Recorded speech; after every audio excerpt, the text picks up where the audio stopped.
নমস্কার। কবি নীরেন্দ্রনাথ চক্রবর্তীর কবিতা উলঙ্গ রাজা।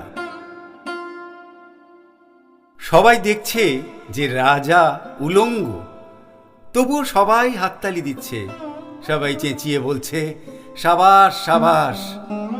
কারো মনে সংস্কার, কারো ভয়, কেউ বা নিজের বুদ্ধি অন্য মানুষের কাছে বন্ধক দিয়েছে, কেউ বা পরান্নভোজী, কেউ কৃপা প্রার্থী, উমেদার, প্রবঞ্চক, কেউ ভাবছে রাজবস্ত্র সত্যি অতীব সূক্ষ্ম, চোখে পড়ছে না যদিও তবু আছে, অন্তত থাকাটা কিছু অসম্ভব নয়।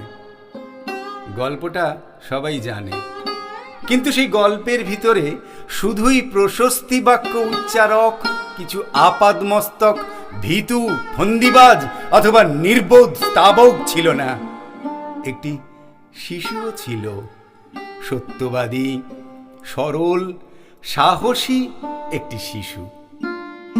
নেমেছে গল্পের রাজা বাস্তবের প্রকাশ্য রাস্তায়, আবার হাততালি উঠছে মুহুর্মুহু, জমে উঠছে স্তাবক বৃন্দের ভিড়, কিন্তু আমি সেই শিশুটিকে ভিড়ের মধ্যে আজ কোথাও দেখছি না।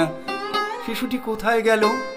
কেউ কি কোথাও তাকে কোনো পাহাড়ের গোপন গুহায় লুকিয়ে রেখেছে, নাকি সে পাথর ঘাস মাটি নিয়ে খেলতে খেলতে ঘুমিয়ে পড়েছে কোনো দূর নির্জন নদীর ধারে, কিংবা কোনো প্রান্তরের গাছের ছায়ায়? যাও, তাকে যেমন করেই হোক খুঁজে আনো। সে এসে একবার এই উলঙ্গ রাজার সামনে নির্ভয়ে দাঁড়াক, সে এসে একবার এই হাততালির ঊর্ধ্বে গলা তুলে জিজ্ঞাসা করুক, রাজা তোর কাপড় কোথায়?